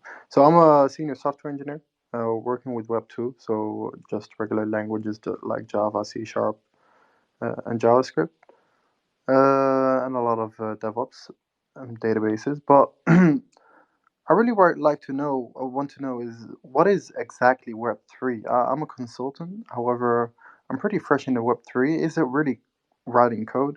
Is it in a specific language? Like I know what blockchain is. I know the concept of it. I know a read-only database. It's basically a read-only database. I would like to, at a simplistic form, I would like to know what you just talked about. Like you said, T2. I just looked up it on Medium and I saw it's a gateway. Yeah, please come, Vagobond. Yeah, so Web3 is one of those concepts that is out there, and there are lots and lots of definitions for it. I think the best that I've read is sort of probably from Chris Dixon's book, which I just finished, which was amazing. Read, Write, Own. You guys should read it. And it's that essentially. So Web 1 was read. You could read the internet. You could go to a website and read it. Web 2 was more the social aspect. You could write about things. You could blog. You could post your own stuff, even using social. And then Web 3 is more where you actually own your data and what you're producing, and maybe the platform that you're even working on. So it's the own aspect. So it's the next iteration of the internet, I would say. We've gone from read, we've gone to write, and now we're at own. iKing, please. I hope I don't make a bad analogy here, but think of Web3 as a big bazaar of farmers market, or a farmers market essentially. So instead of one big store where you do everything like Google or Facebook, there are sort of like lots of little shops, decentralized applications that you can basically visit. You have more control over your stuff because you're not just handing it over to one big company. Also, instead of using cash that the big store controls, you're using special tokens, which is cryptocurrency in this case, that work anywhere in that same market, and transactions are recorded in a big ledger, which is the blockchain, for everyone to see. So it's fair. So there's sort of like a big focus on ownership and control here. You get to own your data and online identity, and you can move them around without being tied to one platform. It's all powered by blockchain technology, which is secure, I mean, to a certain extent, transparent way to keep track of who owns what without needing a middleman like a bank or a big tech company. I hope I made it easier. Yeah, I get that. So, sorry for that. So I think that there is something that brings up something that's worth, again, this is very meta and high level, but the big difference between, and you highlighted it, there is a standard for what we call Web 2. It used to be, HTML was the standard for, how do you design a web page? And then we had CSS became a standard, and, how do we set up IP? So there was an early standard, and the standards evolved and new tech was added to the existing standards. But there was a standard and it was set by somebody and everybody followed along. What is happening in Web3 partly is that it is decentralized, so no one place kind of owns it, and therefore no one place can direct it. And an example was Ethereum was one of the early blockchains, and there are many blockchains now. And there was a programming language, and someone remind me, what was it called? Solidity. Solidity. So if you were writing code for the Ethereum blockchain, you coded in Solidity. I've checked out. But then there are other blockchains. So somebody's like, well, this blockchain's too restrictive. We want to make something that does. So they use the same stuff, but I don't think that if you're in Osmosis, do we have any devs in the house who can say, do you still code in Solidity if you're working on Osmosis or Optimism or one of the other chains? Should be a fork of it, I would think. But what about like Tezos? Do you think are all chains just some fork of Ethereum, or because I think there's some chains like Chia that's a completely They're not. Yeah. So that's the thing. No, it's There was a subjective, time. yes. So there are layer ones, layer twos, and a lot of chains or layer two chains are mainly built on Ethereum because it's one of the easiest ones to be able to build on, and not as expensive as a few others, and of course much more reliable technically due to its sheer size. But yes, like you said, there are other layer ones that people can build on. So the thing is that there's not a standard. It's a little more of a Wild West, and it's also, the more things change, the more they stay the same. There was a time if you were in Tokyo, or not Tokyo, Hong Kong, that you could be walking around with like 3 different bills in your pocket, because each individual bank got to issue their own currency, which was all accepted in Hong Kong for doing business in Hong Kong. And that's kind of where we're at sort of in Web3, is you can choose to be walking around with a bunch of different cryptocurrency, and some places may only take it. And the farmers market, some booths may take one form, some booths may take many forms, and some booths may say, go to that money changer guy over there and turn that form into this form. So yeah, it's complex, and I do think Chris Dixon's book probably gives a very good overview. I will read that book of Read, Write, Own that has been mentioned. Thank you for the explanation, Edward. I still have some follow-up questions, if I may. You guys were talking about layer 2, layer 3. I don't know what you mean about that. Regarding the farmers market and everybody having their own currency, I get that. I'm a guy who likes to go technical because that's my world, the technical world. Somebody mentioned also caching. I think it was iKing, and working with currencies or tokens. How would you implement that in Web3? Could you maybe give me a practical example, and then maybe also explain the level 2, level 3, or chain 1? I don't know what you said. Oh, layer 1 and layer 2. So sure. So Bitcoin, Ethereum, Ripple, a few other names of blockchains technically are layer 1 blockchains, which essentially are they're separate protocols essentially. And what other organizations like Polygon, for example, is one that comes and builds their token and technology and smart contracts and everything based on the Ethereum blockchain as a base. So when we say layer 1, it means that main that strongest layer technically, which is the most robust of the technologies and the blockchains that exist today, and of course the earliest in that retrospect. Bitcoin being the first, Ethereum being the second, and whatnot. And then the layer 2 are those that, instead of coming in and building a completely new layer 1 technology, which is very difficult to be able to do, much more difficult, let's say, not very difficult. But then instead of doing that, they just utilize this existing technology and build another layer on top of it, and just call it their own, and that's completely fine. So it doesn't really go anywhere. Is it a fork of a fork then? Like if we talk layer 2, it's a fork of the layer 1, and the layer 3 is a fork of the okay. Correct. But I haven't seen a lot of layer 3s, to be honest. I think it's all I've seen right now is layer 1, layer 2s. But I've heard of a technology being constructed that, in that retrospect, that layer 3 is going to come in. I think, that brown bear down there agrees with me as well. So yes, it essentially is layer 1, layer 2 today. But definitely there's grounds for building a lot on it as you progress. And you said something about the tokens or crypto. Sorry, could you repeat that? Yeah, you mentioned something. I think it was you. I don't know for sure. Or somebody mentioned saying something. Okay, when explaining the concept of Web3, that it's what's it called? Decentralized platform. But now you can also use tokens in form of cryptocurrency and caching or something like that. Yes, so I think Edward said something about an example in Hong Kong, which at some point in time you can actually you had to walk around with 3 different currencies because certain banks would not take a certain currency, so you had to have 3 different ones.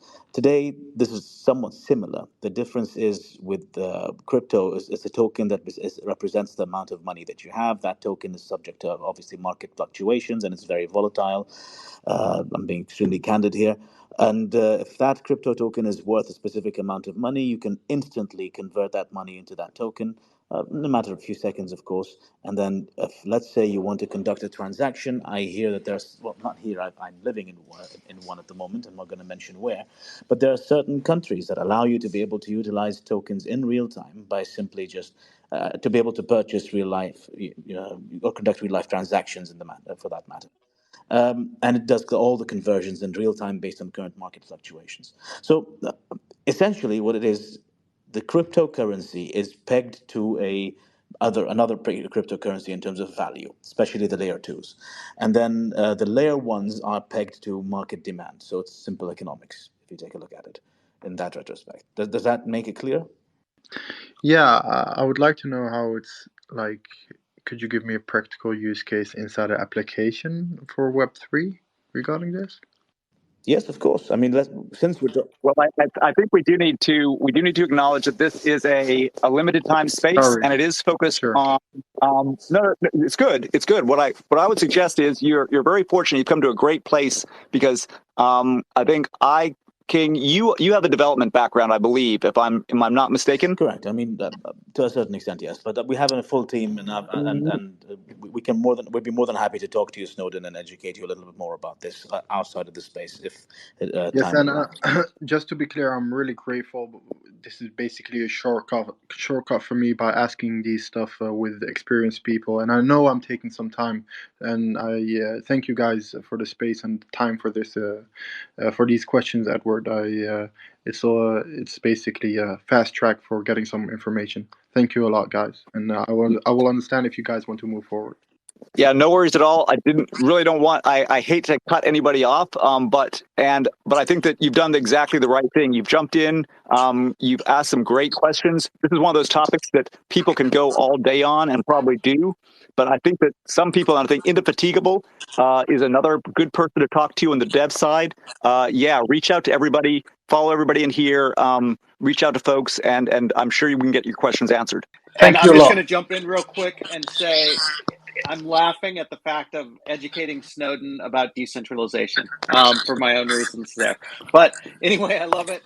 Hey, don't let all the numbers throw you off. I mean, I realize when we start talking about Web 2 and Layer 2, Web 3 and Layer 3, that sometimes they get conflated.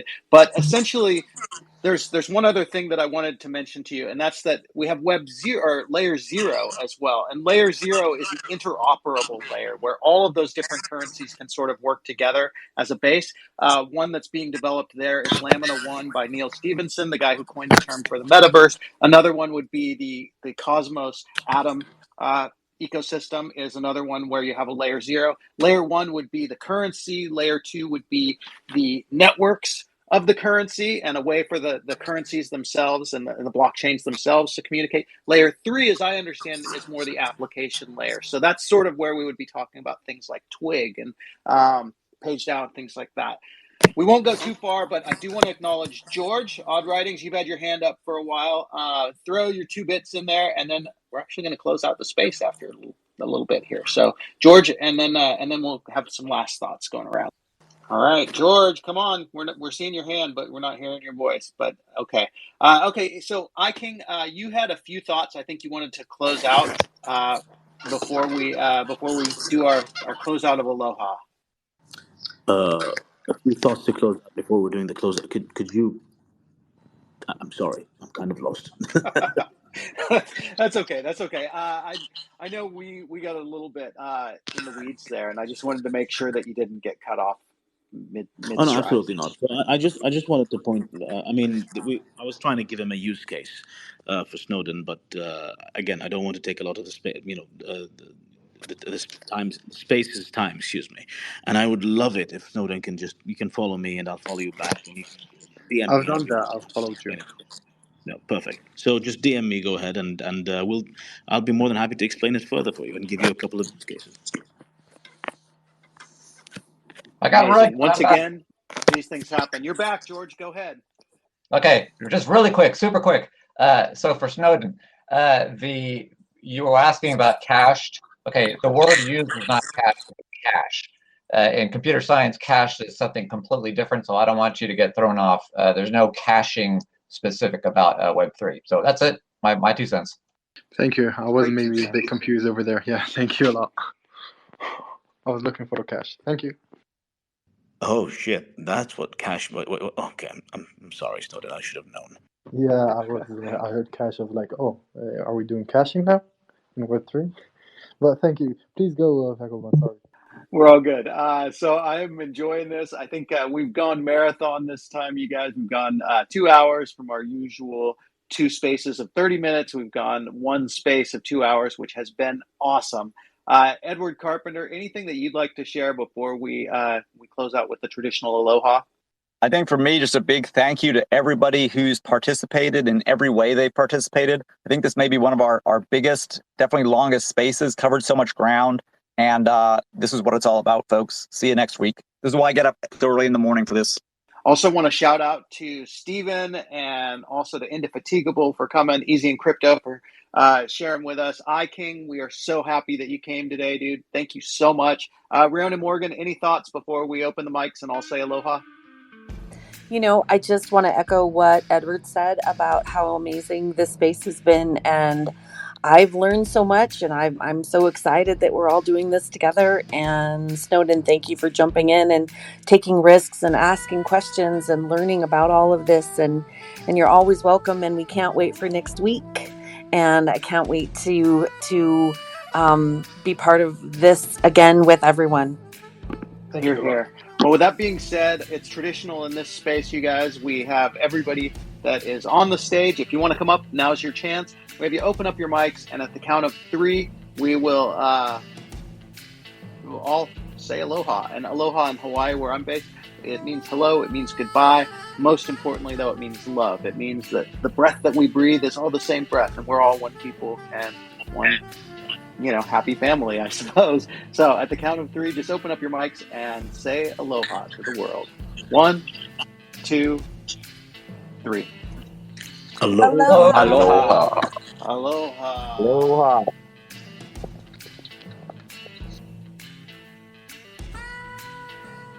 Brought to you by Vagobond Magazine and published on Apple Podcasts through the Substack app. You can find all the episodes on Apple Podcasts or at Vagobond, vagobond.substack.com.